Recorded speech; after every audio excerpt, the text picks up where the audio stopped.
จะกล่าวอะไรเล็กน้อยไหมคะ Maybe คุณวีนา ตอนนี้ไมโครโฟน to say a ตอนนี้ few มิวอยู่ words. ค่ะ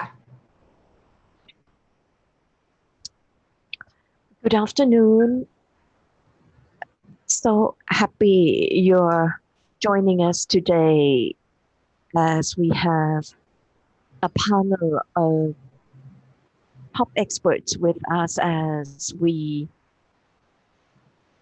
look at the gist of chapter 11 to chapter 14. We are so excited.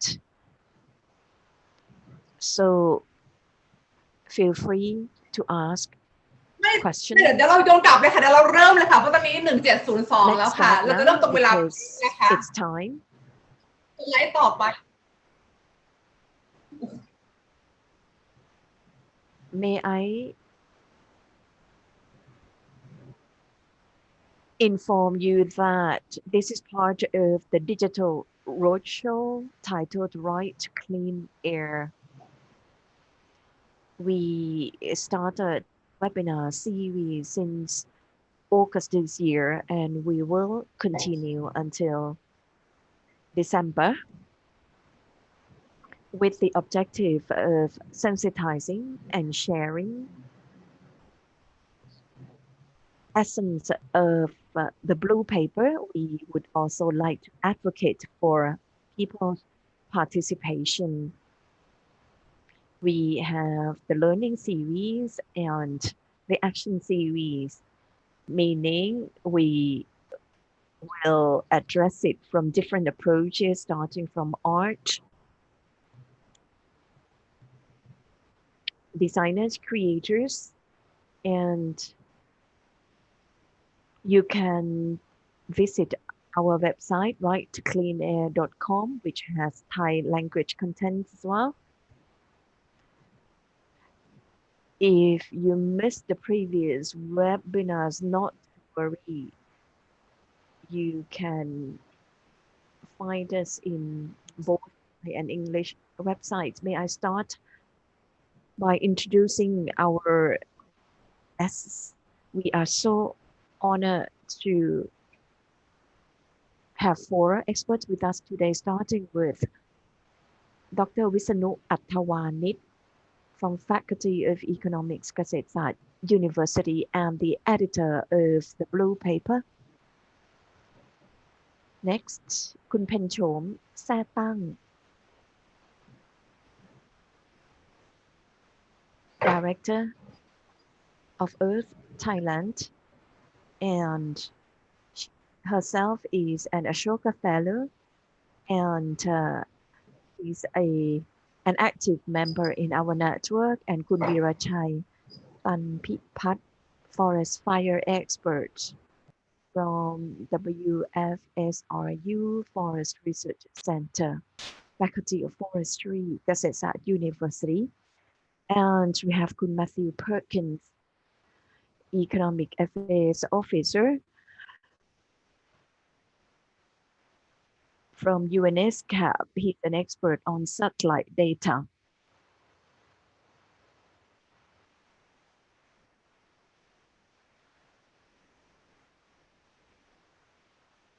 May I start with Ajahn Visanu Atthawanit to share with us regarding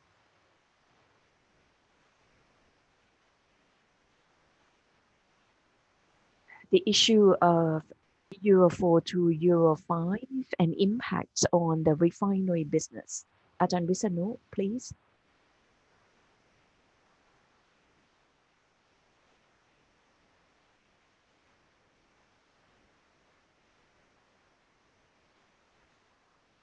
Probably, okay, Ajahn Visanu, please proceed. I apologize to everybody. First of all, greetings.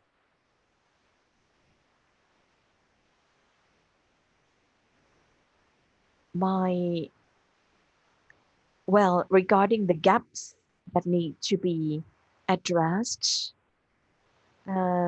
summary of the blue paper, we have done work about oil standards and impact on the refinery, the blue paper, we focus on quantifying the impact of air pollution. We have reflected on social impacts, and another dimension impacts on operators and businesses. So we studied the fact that oil quality should have been improved a long time ago. If you followed the stories previously, Thailand has plans to convert from Euro 4 to Euro 5. Originally, the deadline was to complete within 2020, but then the date got pushed back again and again. So the latest timeline is 2024. So we are closely monitoring, and we do hope that next year some clarity should emerge and the deadline shouldn't be deferred again. We have interviewed experts to probe deep on the feasibility of achieving Euro 5 standards in 2024. A range of questions have to be answered regarding the upgrade to Euro 5, which will play considerable part in reducing air pollution. Before getting there, I'm not sure about the background of all participants regarding the difference between Euro 4 and Euro 5. The key difference between Euro 4 and 5 have to do with sulfur level. If Euro 4, the sulfur contains about 50 per million. For Euro 5, it's only 10 ppm. So sulfur would be reduced by 5 times, and hence reducing air pollution. But the problem has to do with the investment money, which is quite hefty.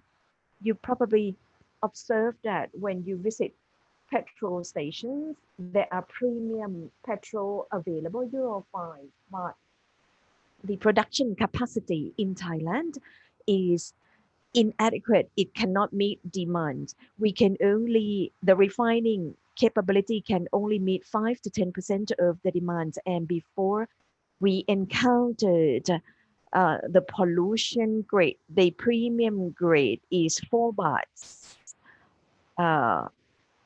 more expensive. And this is disincentive for the consumers. With the prominence of air pollution, the government has decided to narrow the pricing difference to bring it comparable with market price of fuel. In any case, the refining capability is unable to meet the overall demand. Next question is, if we are to upgrade the quality of the petrol, how long will it take? We asked experts, and they told us that typically it would take about 5 minutes to complete the conversion. So imagine 5 years down the road for a refinery, what does it have to do? One, they will have to think about the economics of it, whether it's worth investing, and technically technical feasibility, and given the technology that they have. And year 2, they will have to import equipment and install stuff like reactors, compressors, and these are refinery specific. And after the installation and before operation, they have to check the quality and standards. And the final challenge is the capital. Each company has different levels of liquidity. So each company and each refinery will have to make efforts in capital mobilization. Then you will ask about how realistic is it 2024 So we are 2020, 2024 is sort of close to the 5-year window. The experts said the new timeline 2024 is likely that we get to see Euro 5, but certain experts shared with us that Euro 5 could be available well before that deadline, probably by 2023. Why? Because refineries themselves are competing. If they can come up with green products, then they can win greater market share. So that's the incentive for them to compete. Now, apart from the question of cost and capital, and of course, it's reflected in the pricing. If you sell Euro 5 more expensive than Euro 4, then people tend not to use. And therefore, refiners will initially bring price of Euro 5 close on par with 4. So maybe they sacrifice the margins for market shares. As we know that if we do not sell domestically, they will export. Actually, exports are less profitable. Domestic supply, despite lower profit per unit, it is more attractive than export. Another consideration is 2024 is possible. Refineries say it's up to the models of the cars because Euro 4 has to do with the emission regime as well. So automakers will they defer the production line, and maybe Euro 5 compatible cars may not come into the market. Now, if they use Euro 5, how much do they have to pay more per liter?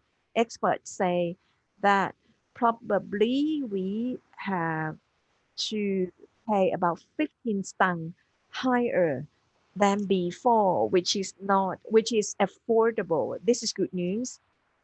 And the pricing of Euro 5 in Thailand, fortunately, we have the reference price in Singapore crude quoted.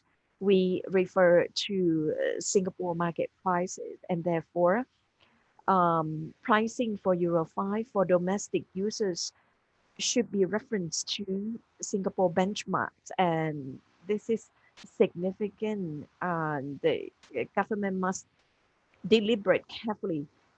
Now, why Euro 5 is not happening in Thailand yet? Experts told us that it's because of the ambiguity, because the government is not clear about the pricing regime, that if they can produce, how much they can sell. If there's no clarity, then they not crunch the numbers. And so they are not confident about investing. And so the government has to accelerate the pricing structure.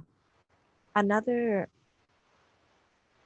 way to accelerate the availability of Euro 5 is to use money from the oil fund, which is about 40 billion baht. If this fund can somewhat subsidize, then it will incentivize refiners to come up with Euro 5 sooner than deadline, and it will make possible the critical mass.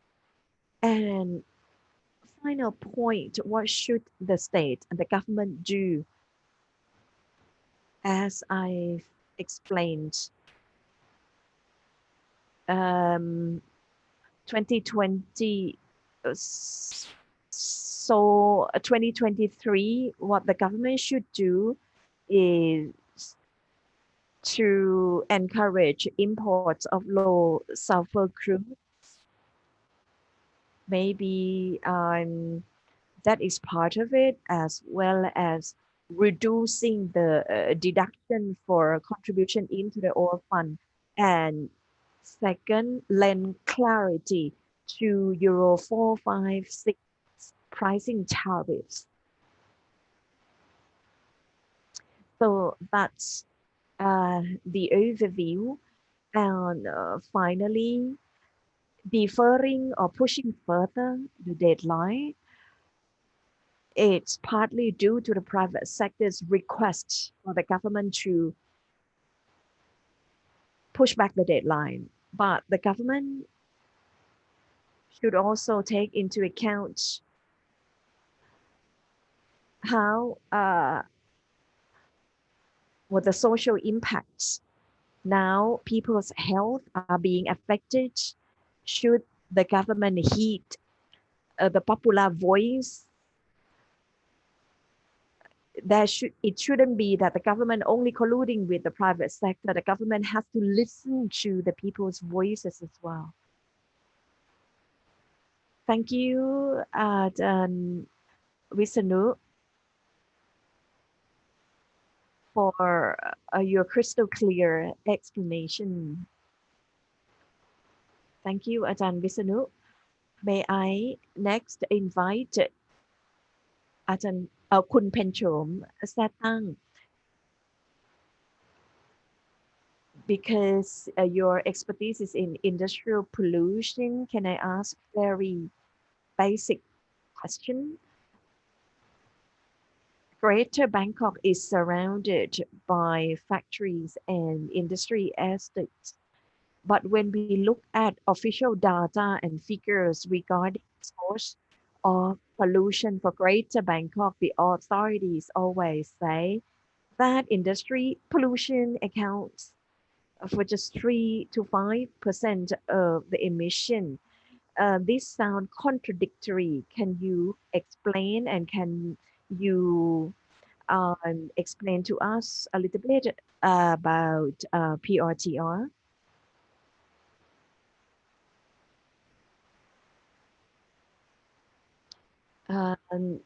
Greetings to all.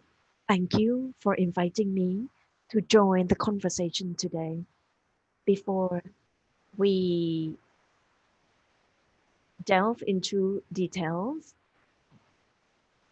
the blue paper talks about laws and regulations, and during the PM 2.5 crisis, what has the government done?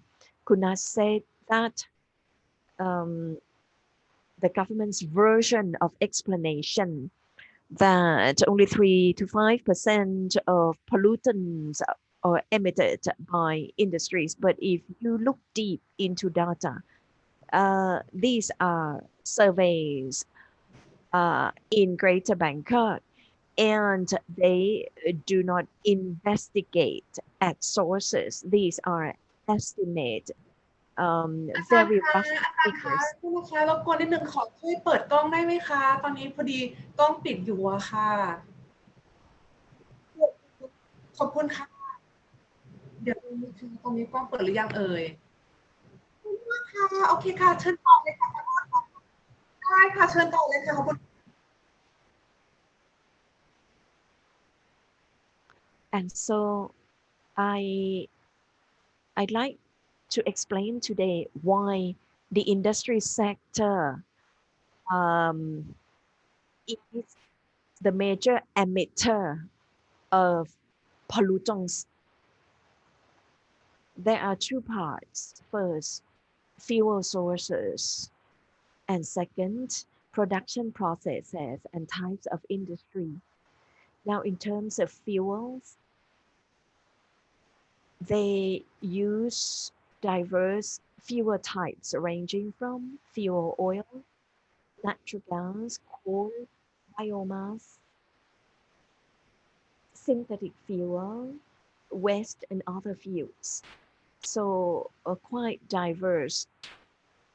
But the main ones are natural gas, coal, biomass, and increasingly RDF.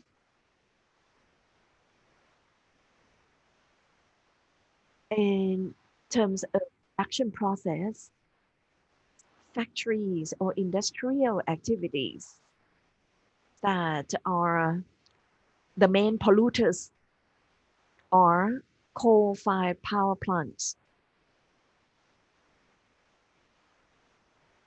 petrochemical factories, cement, glass, waste disposal, including incinerator, as well as mining activities.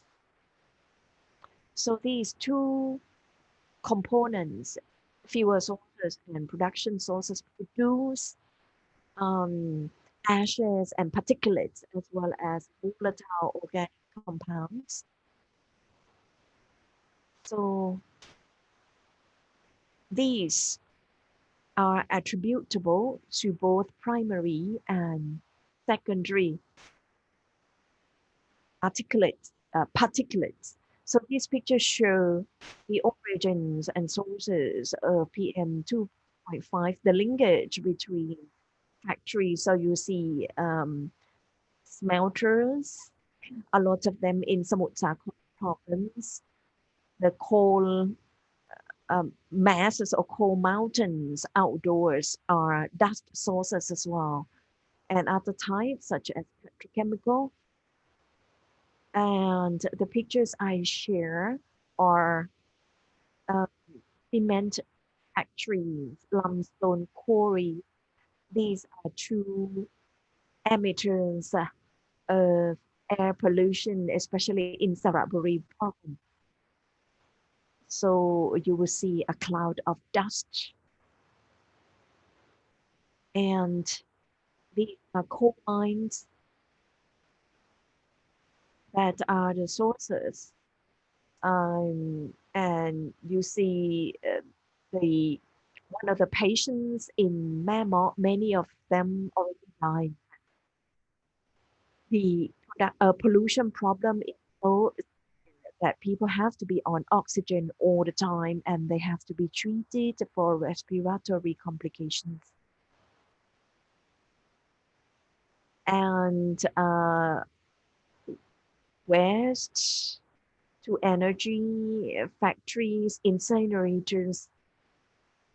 So they emit both ashes and fly ashes. Fly ashes are particularly dangerous and they can be airborne. They are so delicate and there are toxins such as dioxin, carcinogenic, stuck with those fine particulate matters as well. You will see the dashboard showing the results, but what we capture is an empty, active dashboard. But at least we know that there are laws regulating, mandating these factories to monitor dust and air qualities. This is out of service. Regarding existing regulatory measures in Thailand, there are three components, starting with before construction or before operation of industrial plants. So questions will be whether they have their EIA, EHIA approved or not. And 33 types of factories have to go through this, as well as petrochemical and factories that use lead. But the big gap or weakness are the emission inventory Kunat talked earlier. The emissions in EIA only prescribed very few of them. For example, PSP, sulfur dioxide, whereas industrial pollution involves more than 100 of substances, and therefore EIA, EHIA do not comprehensively cover every aspect of problems we are living with. Plus, there are many different other types of factories that are not required to do EIA, EHIA. And Another category of factories will have to do mini EIA. They are regulated by the Factory Act. The first set I mentioned earlier is under the EIA law, but outside of the 33 categories, they have to do mini EIA. And this is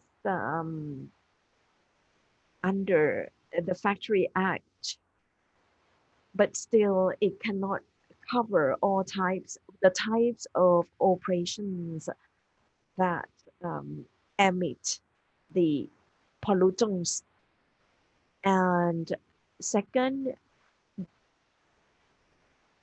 regulations while the industry plants are operating. So these have to do with legal measures, incentives such as green industry project or eco industry. For example, the Eastern Economic Corridor is part of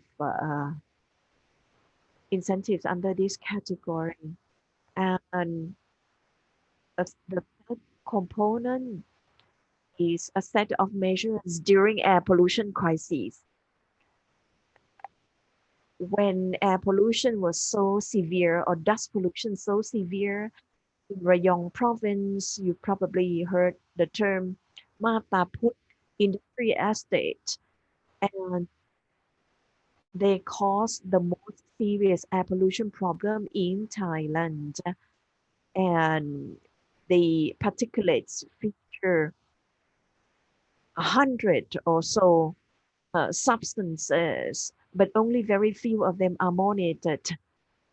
Rayong is one of the most heavily polluted and unresolved areas in Thailand. In Rayong, there is a special committee to monitor and control problems. For example, a VOC committee in Mataput, or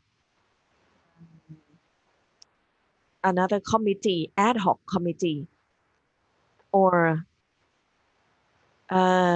during the Prakasa landfill fire, the smokes that permeated Samut Prakan and 4 districts of Bangkok at that time, Samut Prakan province had to declare a state of emergency, evacuating people to avoid the severe problems. Or in 2019, earlier last year, the cabinet announced as national agenda PM 2.5, and it came up with a crisis management plan and another special, a number of committees have been set up, and on parts of industrial pollution, the Ministry of Industry was to set up a committee to address PM 2.5. So these are crisis management measures.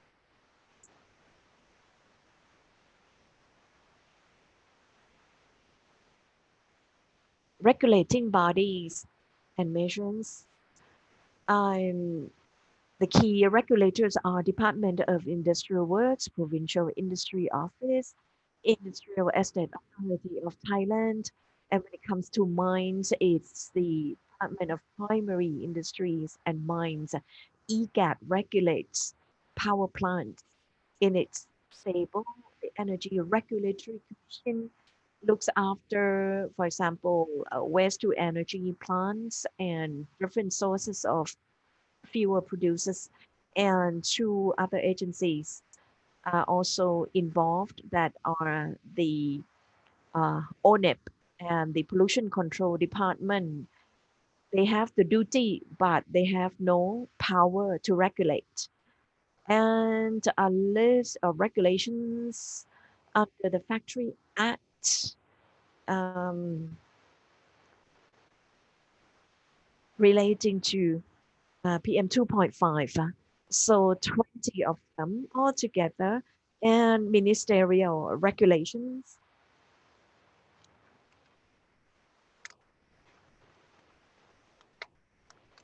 and about 20 under the Environment Act. This table, I like to share that there is a total of 23 pieces of legislation governing dust or particulate matters.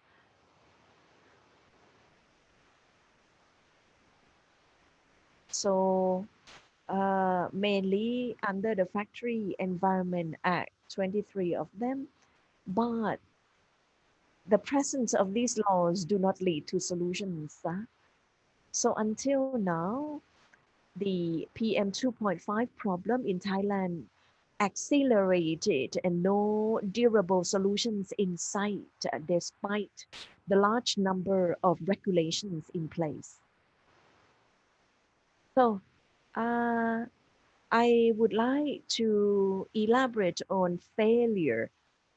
The first problem for Thailand is that regulation of industrial pollution or other aspects of pollutions emitted by factories are extremely complex because of a large number of bodies or authorities involved, and they work in silo. They do not coordinate amongst themselves, and their roles, authorities duplicate, and hence conflicts of interest. So these duplications meaning that the three major bodies under Ministry of Industry, their role is to promote investment, issue permits at the same time, regulating pollution. So the institutional setups like this, you will not find elsewhere beyond Thailand. Even in many ASEAN countries, they will separate, for example, invest promotion and then environment, they all work separately. So we always dialogue that we want Thai EPA in the fashion of US EPA. So the Environment Protection Authority will have the power to order polluting factories to resolve or to improve their systems. If they cannot improve, they will have to shut down or have their permits revoked. But in Thailand, we hardly or we have never found any permits revoked from polluters.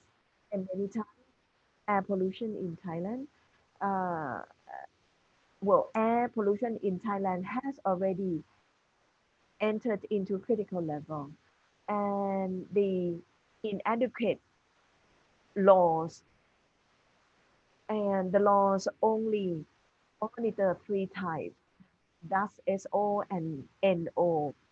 But the real culprits for air pollution and impacts human health are dioxins, VOCs, and lead, cadmium, arsenic, and a whole host of others that have never been monitored, regulated, and random sampling only to serve specific examples, certain windows of time, whereas factories emit toxin pollutants all the time. So this is mismatch against the reality.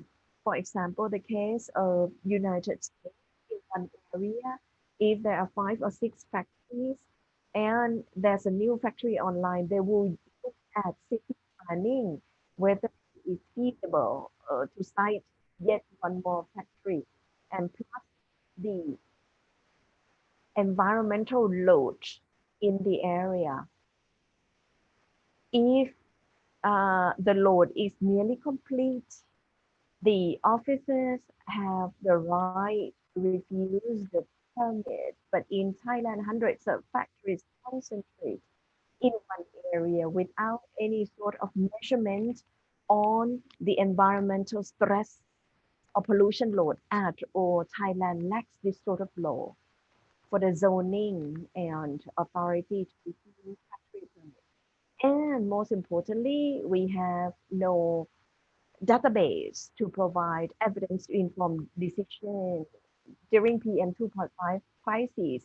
Many offices run around and try to show that they are addressing problems, but there's no improvement because the government, the authority, industrial authorities, the pollution control, the PIM, so all these regulatory bodies, they lack a systematic database regarding the types, the quantity that each factory emits, and the system failures of certain factories.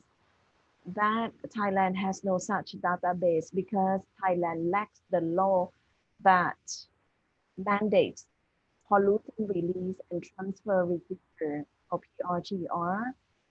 The EU, United States, Japan, Australia, they have the PRTR law, which is international norm, which will lead to pollution cut. So with this law, we will know what type of chemicals released by which particular factory located where. So the database provides specific substances emitted into the air, into the water, into the soil. It will name the factory type of production, and the factory will have to submit annual report or whatever according to the law. Each country is different, but the TORs will be something like this. And this type of database is accessible to the public online, and therefore all the critical information will have to be available. For example, the person with a factory next door who wants to check the performance of the factory next door, relevant information in the website. But in Thailand, we have no access to such non-existent data due to non-existent law, and without that law, no problems can be solved. By way of example, when we have no PRTR law, no PRTR database, the three key authorities have to run around in circle, whatever the cabinet ordered them, when there is no evidence that will lead to workable solutions. So they do it in an ad hoc manner. There is an executive committee to address PM 2.5 from the industrial sector. There are 20 people in this committee. So different people from Ministry of Industry plus some other agencies. So their duty is to meet and talk solutions. But they have no authority to specify which factories break the law, or they cannot identify the problems. So personally, I see the approach as superficial. It is window dressing. This is something typical of every problem in Thailand. They will check factories where people complain, and maybe they check 1,600 factories in Greater Bangkok, and they divide among them which factories to monitor. So that's the tip of the iceberg. Out of all factories operating in Thailand, and about 70% of them are serious polluters across the country in different parts of Thailand. They have been neglected. So to inspect factories of this scale, if we have PRTR law, the industry authorities do not have to run around, because this database will be live, data will be available for you to red flag offending factories.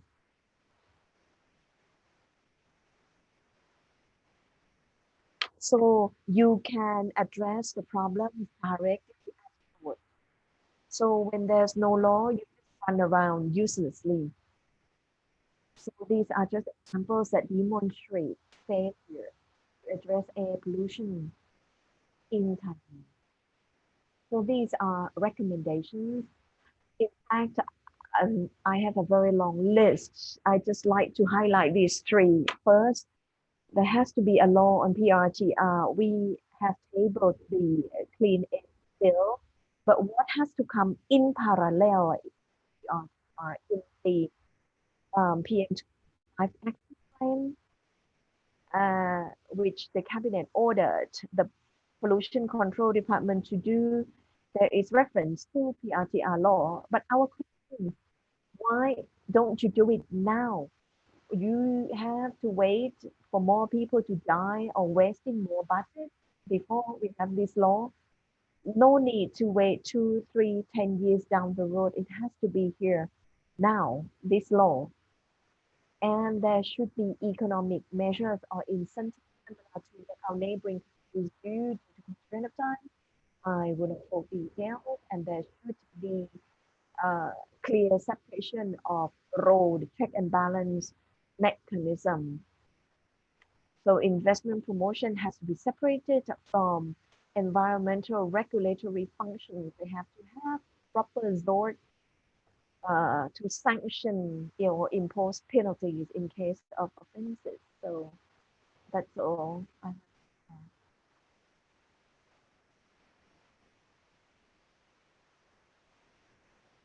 Thank you, Kun A, for the reality check. So thank you for pointing out to the gap of TR amid slew of law we already have. Much talk about Thailand 4.0, but the basic essential database such as PRTR we don't have. May I invite our next speaker, Dr. Virachai, the forest fire expert from Kasetsart University. อาจารย์วีรชัย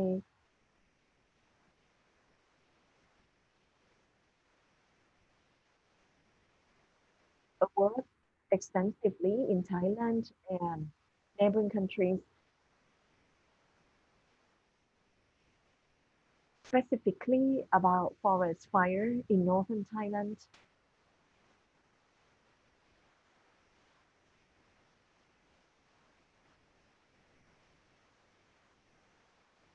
We kind of do not know exactly what has happened.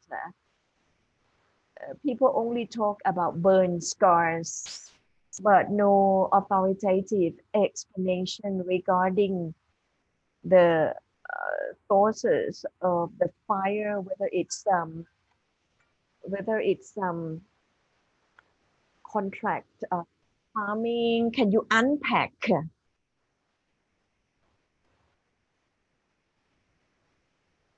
If I'm not mistaken, กำลังทำงานอยู่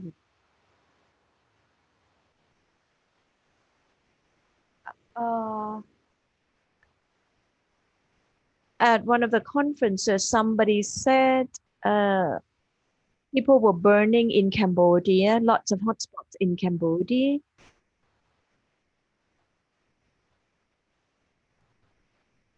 But some other experts said they should come from polluting factories around Bangkok or factories burning coal in the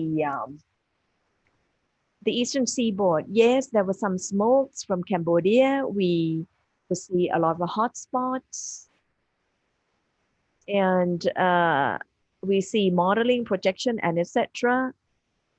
But sometimes modeling is not representative of all. Mathematical formula cannot replace the ever-shifting reality. So uncertainties abound. For example, PM 2.5 in Bangkok were blown in from Cambodia. If you divide into northern Bangkok, southern Bangkok, most factories are located in southern Bangkok, and the direction of the wind,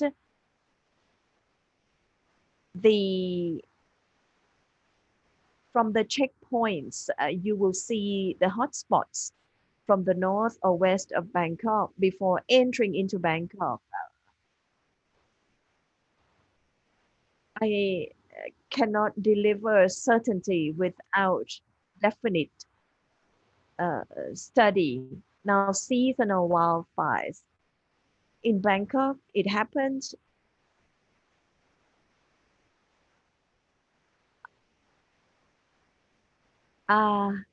people don't talk about something like the heat dome, the city planning, or zoning. As Ajahn Penchom said, nobody cares about zoning. You just put anything anywhere. In Thailand, legislators sometimes amend the law post fact. For example, Meenbury all the way to Bang Pakong. They do it post fact. The city planners, so east of Bangkok, they are for drainage during rainy seasons because they are lower lands. So Klong Dan was built there.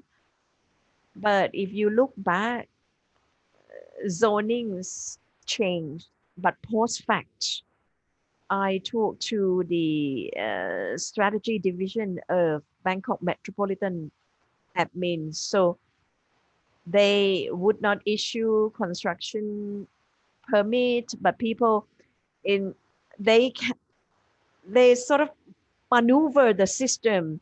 So they ask for construction of one house, and collectively it has become a housing estate. Or sometimes they locate factory in green zone according to the city plan. And when factories happen, then they amend the law post fact. Suvarnabhumi Airport, likewise, it stands in the way of the water drainage. So after construction, then you find other solutions, build drainages and all.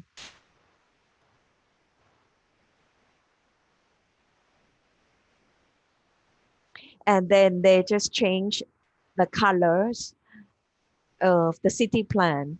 So this has been a repeated pattern. So it's tough work. It's very difficult for advocates. Likewise, in the north, the haze pollution problem, there's some contradictions. First of all, we want multi-sectoral solution, but people in the urban want one thing, rural people want different thing. So there's conflict. So can we mitigate the conflict on the outset by listening to both sides? So for example, the no burn announcement issued because of the premise that there is no smoke without fire, but the areas are so vast, you cannot possibly police the whole area. Eventually, people burn anyway. Or law enforcement action. Only people who arrest, people arrested are people burning some rubbish. But people who burn on a large scale, who cannot be located, they are still untraceable. They will pop up again. We should make people part of the solution and multi-sectoral, but before getting there, we have to mitigate the conflict. Conflict still exists between urban and rural communities. Many people talk about single command that they order, people must do, must comply. But they just order and they go away. They do not stay on to monitor the enforcement. And what will be the concrete solutions if you tell rural people not to burn? Talking about multi-sectoral engagement, we need to bring on board. We have to make local administration, which are close to the people, part of the solution. They still lack the wherewithal to implement it. The forum we organized in Chiang Mai, we talk about enabling local administrative bodies to do their job, to be part of the solution, as well as being part of the prevention. If they don't do preventive work is less capital intensive. When we see helicopters with the state-of-the-art firefighting equipment that costs a lot of money. Last year, they burned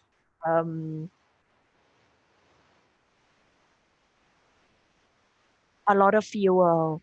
We should shift the budget towards prevention, be it behavior change, livelihoods adjustment, that will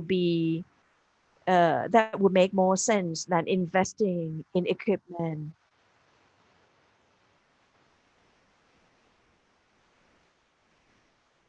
Now, with the problems, then there has to be a system to manage burning. Zero burning is not possible.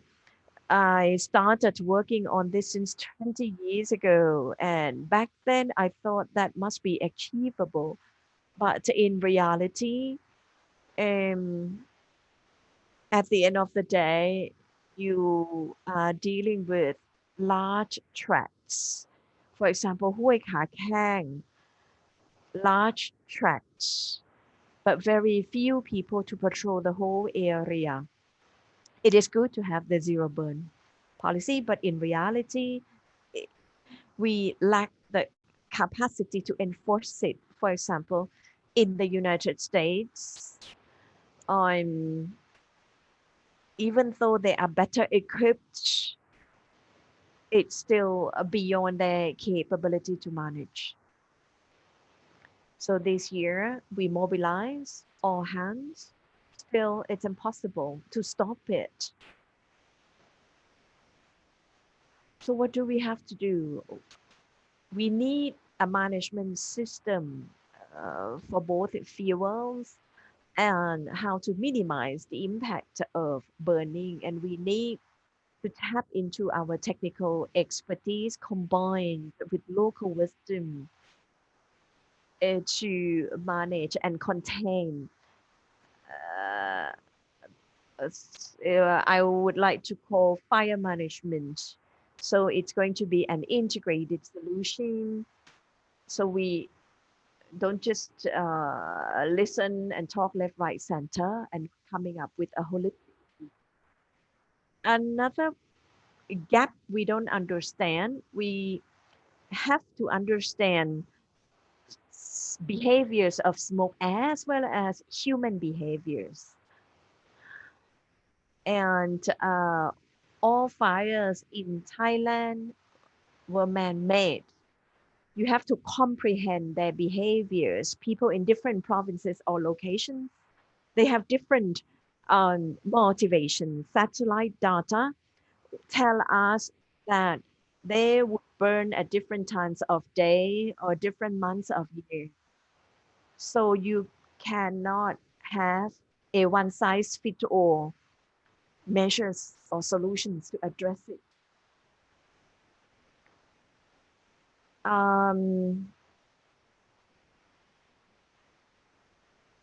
We have new acts. If you are to enlist people's participation. You have to look at both the Community Forest Act and the National Park Act. They are about to launch a new updated survey, and there has to be systematic training programs on fire control. I understand that people have good intentions. A lot of volunteers, they join in good faith, but that's a different story. Sometimes you train people for 3 days, they perform differently from people who have been trained for 3 years. This year, in Chiang Rai, the military officers, they come in, but they, the man who died firefighting, suddenly that volunteer found himself in the middle of fire. So he walked in the wrong direction due to poor training. So these are steps that can be addressed. Our forest fire was not as severe as in the US, Australia fires were very intense. Probably in Pukadung, it will be intense. And when we organize training, we can gauge the capacity, and we have to know how to make use of people for different functions. And one gap, when people burn secretly, we have to dialogue how to go about addressing it. We have to get rid of this practice.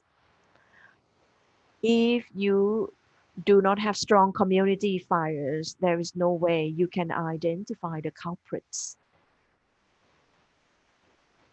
Thank you, Dr. Virachai. Our next speaker is Kun Matthew Perkins.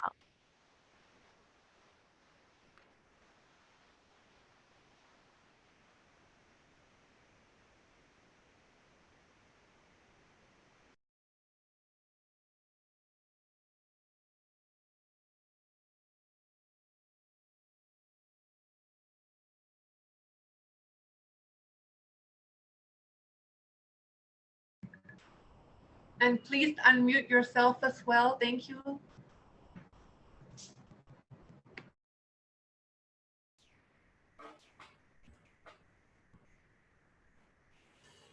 Great, thanks very much. I'd like to thank the speakers who've gone before me for really setting the stage with the fundamental principles that we need to look at here. And I'm very happy to be sharing the findings from the UN on the data for the situation in Thailand, particularly the north. I'd like to start out by framing the context of our analysis within the ongoing changes due to climate change in the area. It's noted, for example, that the average temperature has been increasing over the period of time that we're examining, which when combined with humidity is one of the enabling factors for distilling atmospheric pollutants into small particles such as PM2.5. So these factors are necessary to consider for the background.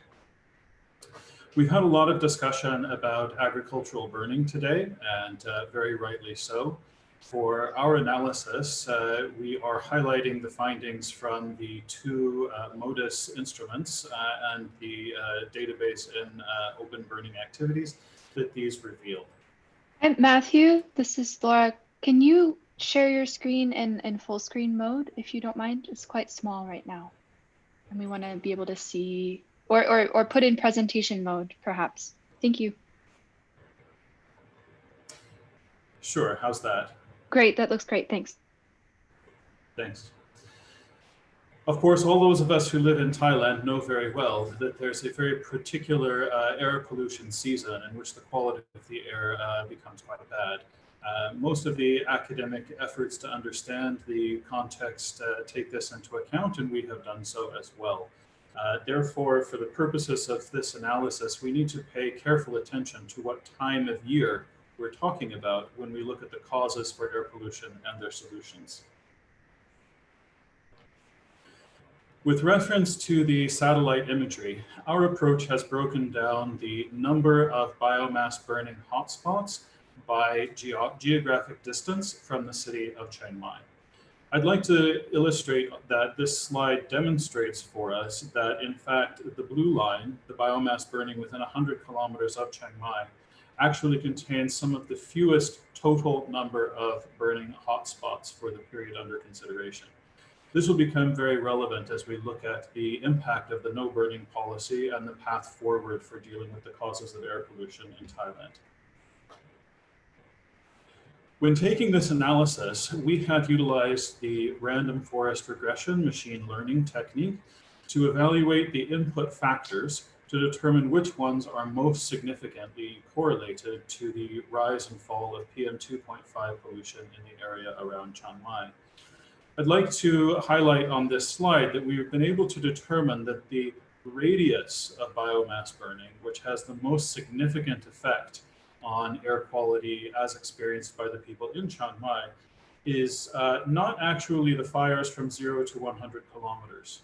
The most determinative factor are the fires between 1 and 200 kilometers, and then followed by 2 and 400 kilometers. This is an intriguing finding, and I'd like to follow the thread of this. As we look at the PM2.5 causes, one of the analytical tools available to us that some of the previous speakers have highlighted is the capacity to perform chemical analysis, fingerprinting, on the PM2.5 particles themselves. This has been a technique used by researchers for many years and is highly useful in identifying the causes of the air pollution in the area. I wish that this graph was the result of United Nations analysis, but I will happily confess that it is not. This was recently published data in April of 2020 on the influence of the zero burning policy and climate phenomena on ambient 2.5 patterns in North Thailand. Full credit to the work of those researchers, and with reference to some of the questions that were highlighted by the previous speakers, this form of chemical analysis strongly suggests that for the regions in North Thailand, the key drivers of air pollution are in fact coal-fired power plants and biomass burning activities. We've spoken clearly about the need to take a local approach. Virachai indicated that there's no one-size-fits-all approach that we can use in understanding air pollution in a specific city or what actions can be taken.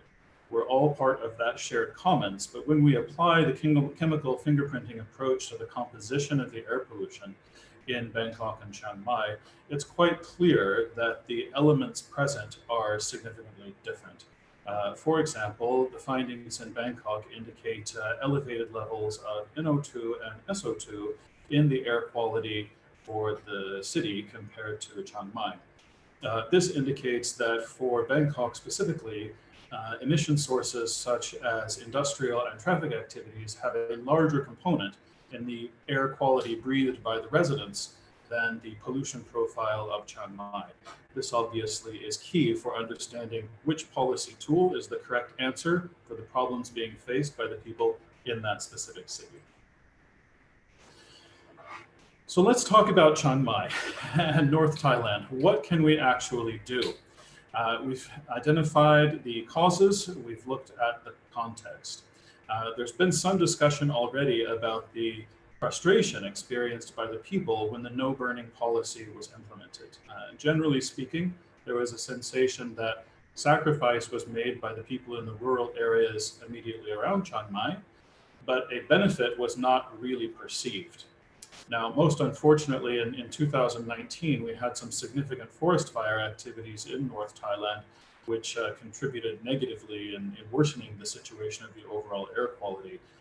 thus confounding the link between the no burning policy and the end air pollution a bit for this particular reason. However, setting this event in 2019 to the side, it's very important to take a look at the geographic distribution of the burning activities and the impact that each zone has on the final air quality. I'd like to make reference to this particular visualization, which shows in epicenters radiating from Chiang Mai the way that we broke down this geographic distribution phenomenon. Additionally, we've color-coded the burning incidents to correlate to the peak seasonality observed in the time series of the data. Why is this important? Because if we look at the blue-coded fires, these are typically observed in the area of December. The red-coded fires are typically observed in the areas surrounding March. So it's very important when we examine the statistical significance of the burning activities on the end air quality that we're seeing actually a very significant transboundary effect. Even if the air pollution, the biomass burning was completely eliminated from the areas around Chiang Mai, the knock-on effects of biomass burning over the border and even coming from other countries is quite significant in the overall quality of air experienced by the people. In this light, I'd like to share this next piece of analysis, which illustrates in an animated format how these findings come together. In the central panel, we are modeling what it looks like to eliminate biomass burning at particular distances from the epicenter of Chiang Mai. The graphs on the left indicate what impact that particular reduction of biomass burning would have on the end air quality experienced by the people. This clearly shows that even if all of the biomass burning were eliminated in the areas around Chiang Mai within Thailand, the transboundary effect of biomass burning would still result in end air quality levels that are in the unhealthy range for the people. Why is this important? This is a clear illustration of the famous phrase, think local and act global. All of the people who are breathing air in the shared commons of our atmosphere in Southeast Asia need to understand that the collective impact of polluting events hits everyone. Therefore, it's important for appropriate policy measures to be taken within Thailand, nationally, locally in Chiang Mai, and internationally through regional cooperation in this segment of the atmosphere, so that by working together, the air quality levels can be brought from an unhealthy to healthy range.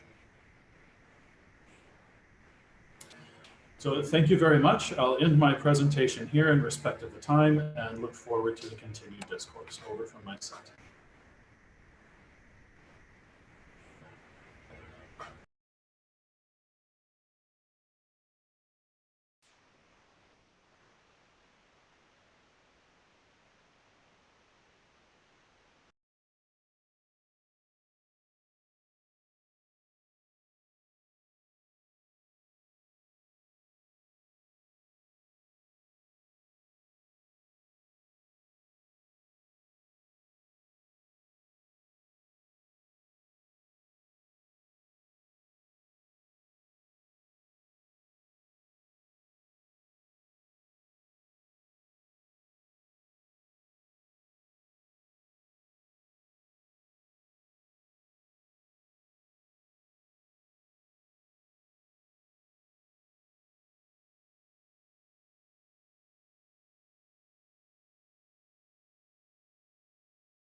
So we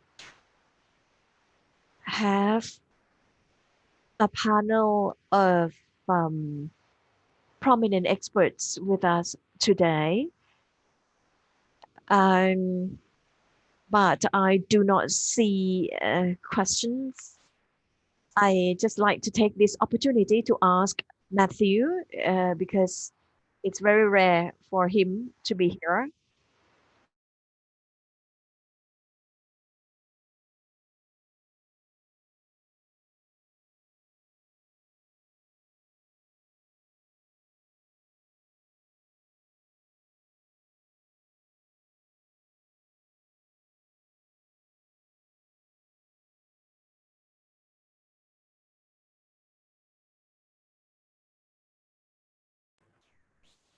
Thanks. I'm available, but there appears to be a lag in the interpretation audio. Can you summarize the question briefly, and I'll respond directly?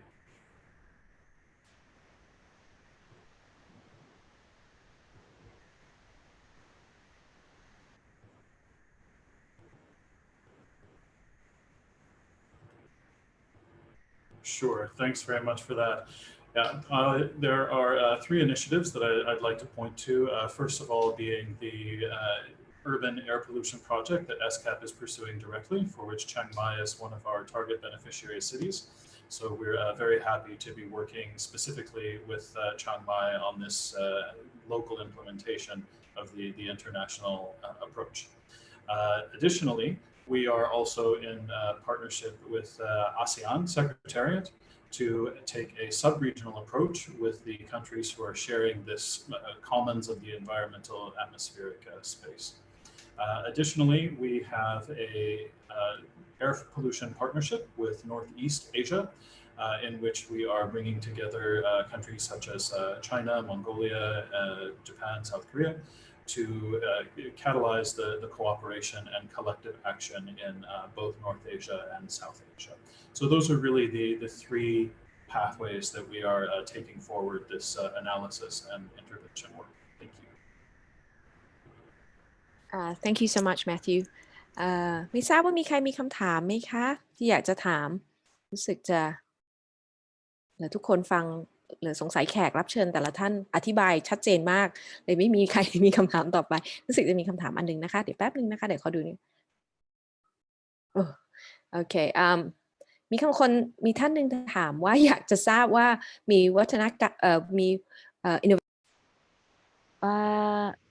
what are the innovations to resolve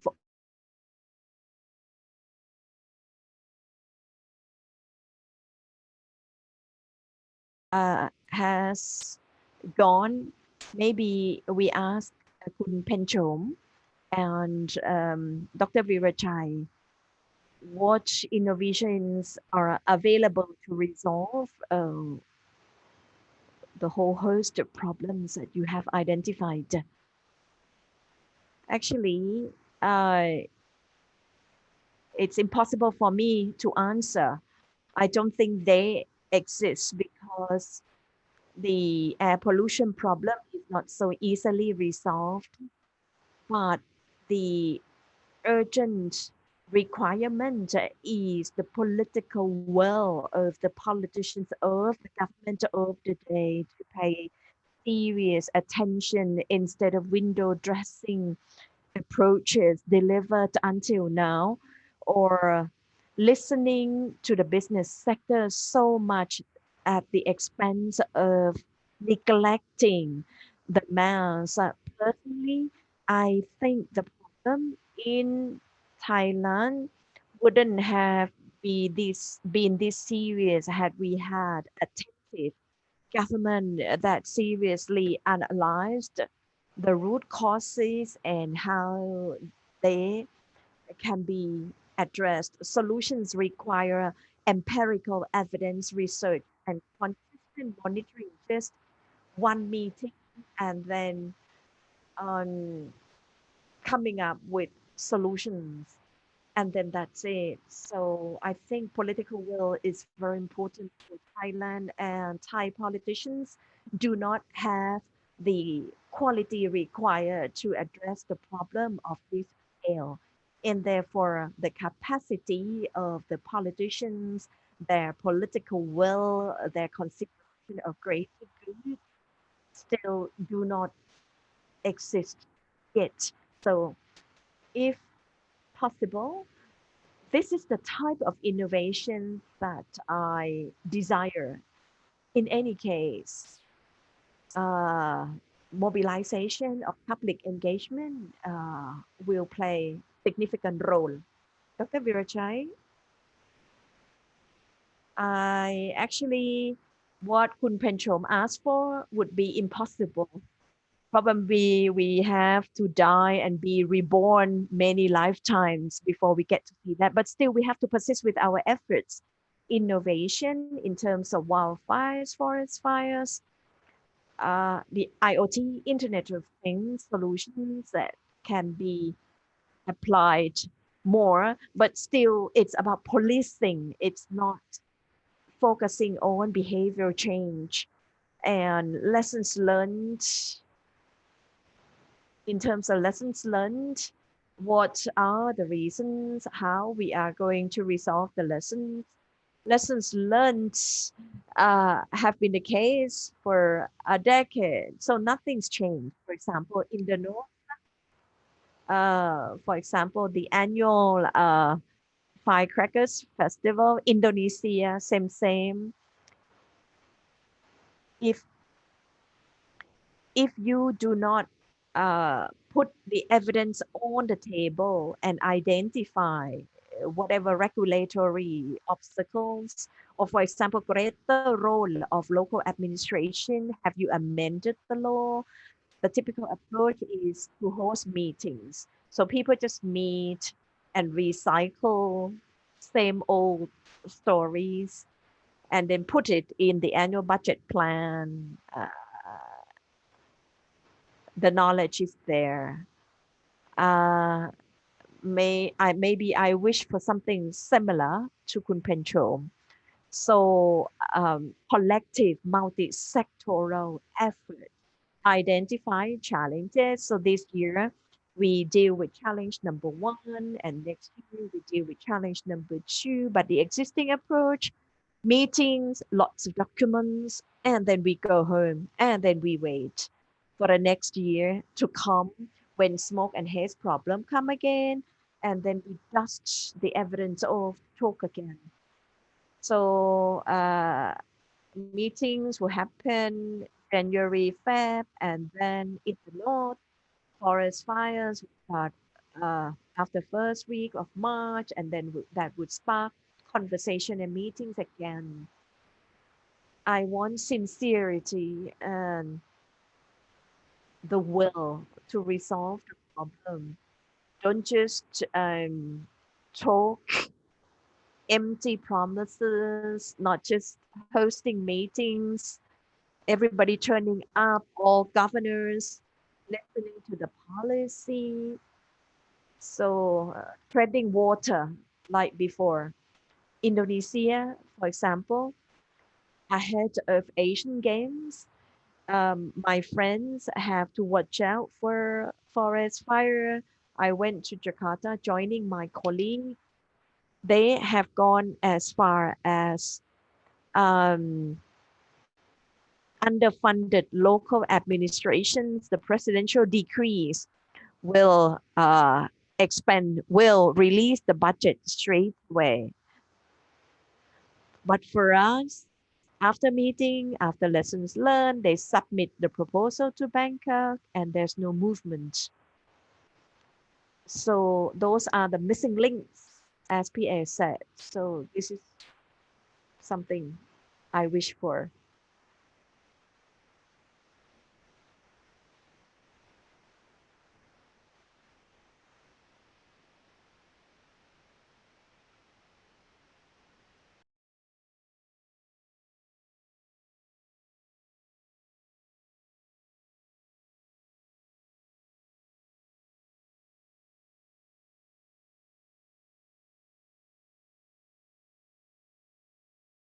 This is nothing more critical to our actual our livelihood than the air we breathe.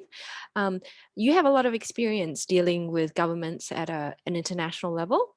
So could you share with us, with moving from the hard science more into the soft science, as to what you view as the tipping point to really shift political will to really make a dent on air pollution, whether it's in Thailand or regionally? Thanks, Matthew. Sure, thanks. That's a great question. And I'm actually really hopeful about this. I think one of the emerging effects of the COVID-19 crisis is that governments have been willing to consider and implement policy interventions that would have been almost unthinkable just a year ago.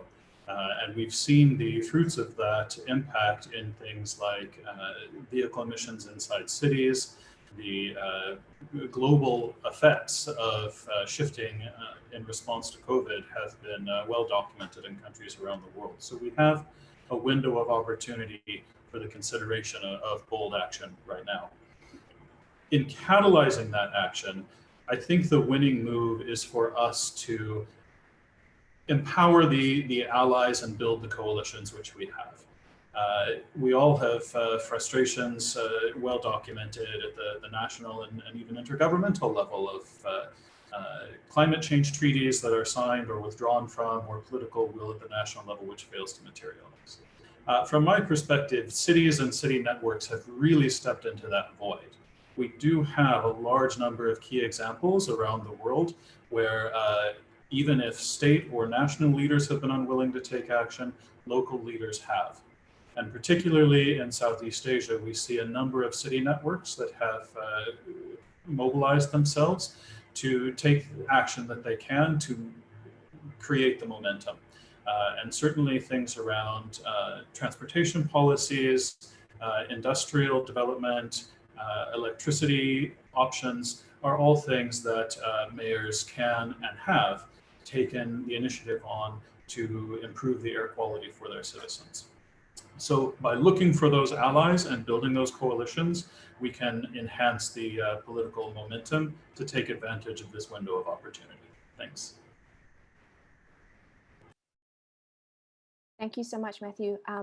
Just wanted to quickly share my screen because there are some slide presentations. Oopsie, sorry about this.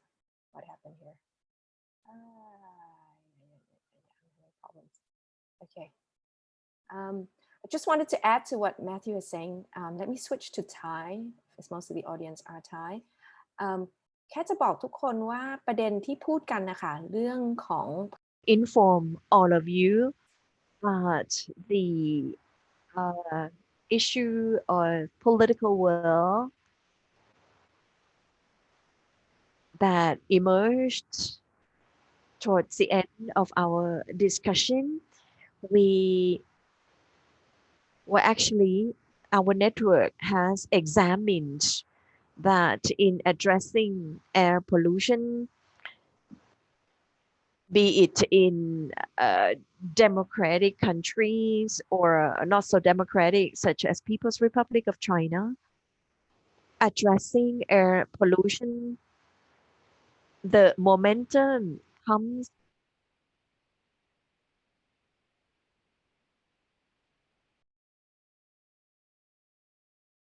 breathing dirty airs, and this is something civil society sector can do.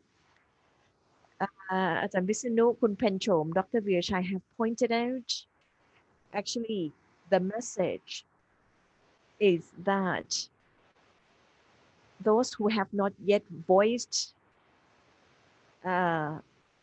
expressed themselves are the CSO. If we take off our hats, we all belong to the civil sector. Each of us is empowered. We understand. We have brothers, sisters, siblings who need to breathe clean air as well. If we don't do it now, Thailand is number 7 for premature death from breathing polluted air. So solutions exist. We have to be part of it. May I share that what our network has done? There is a system called Citizens Air.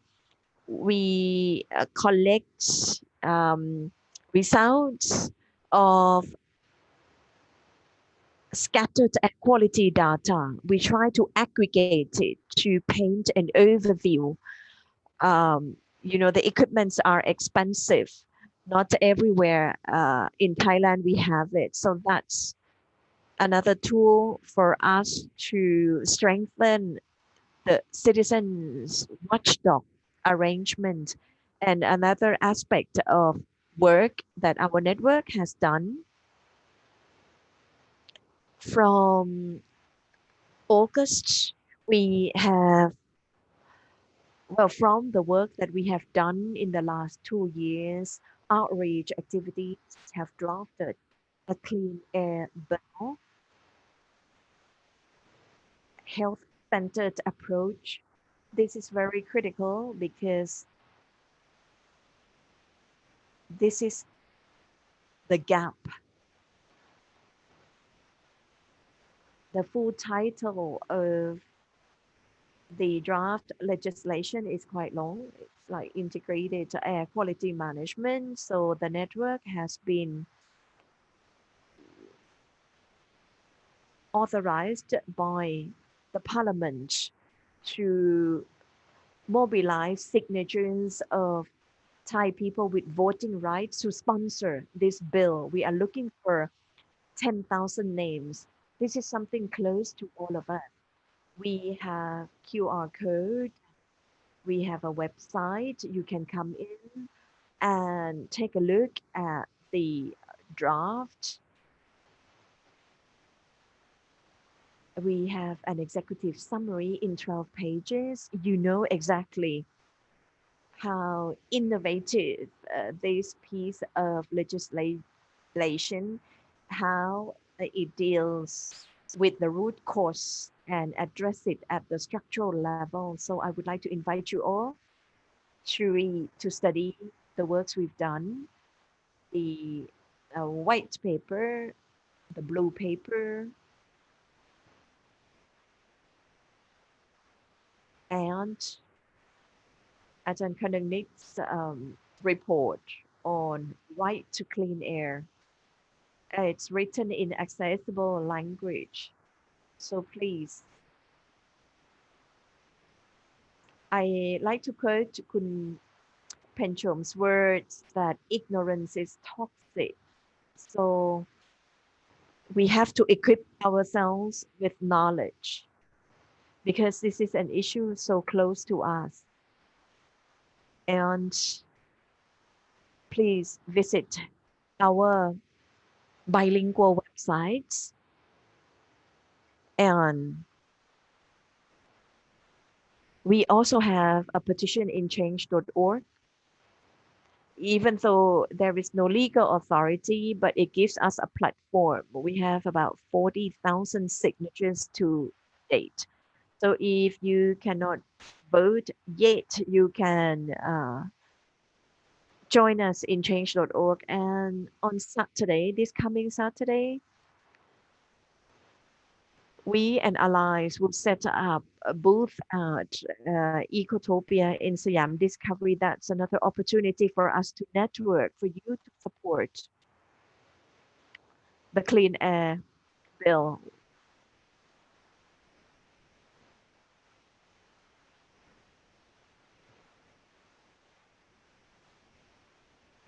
And please also join us.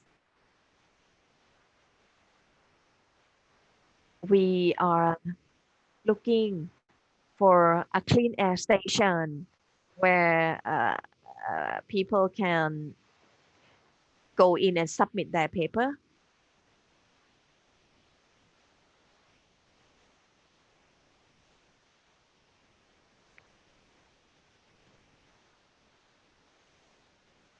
And our network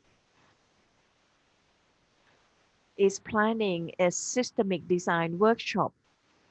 It's face-to-face meeting, online, oh no, offline.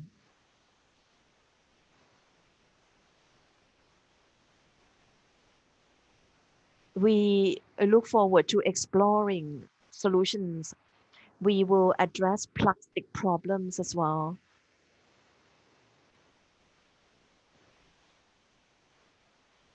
We join with World Resource Institute in DC, and we also joined with RSA based in the UK, and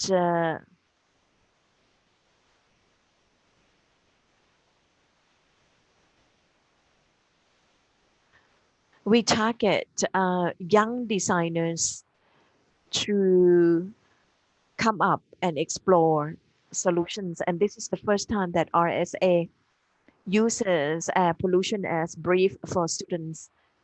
And this is a competition.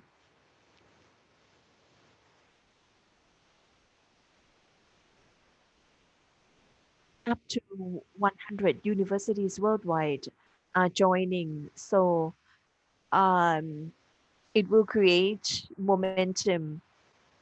Tomorrow we are going to have a design brief webinar in the evening tomorrow.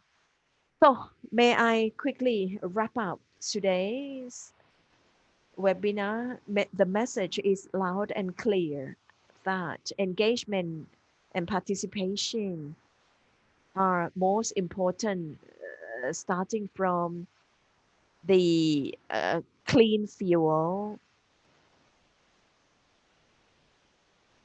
industrial pollution. Still, we miss the voices of the people. So only 3 chemical substances are under watch versus hundreds of pollutants. And Dr. Virachai stressed the root cause of forest fire and the gaps in the understanding and rural-urban divide, the lack of engagement, the disempowered local administration mechanisms. And Kun Matthew shared evidence to illustrate to us that we start from evidence, then we will come up with sensible solutions. So I thank you all for sharing, and I wish everybody good day.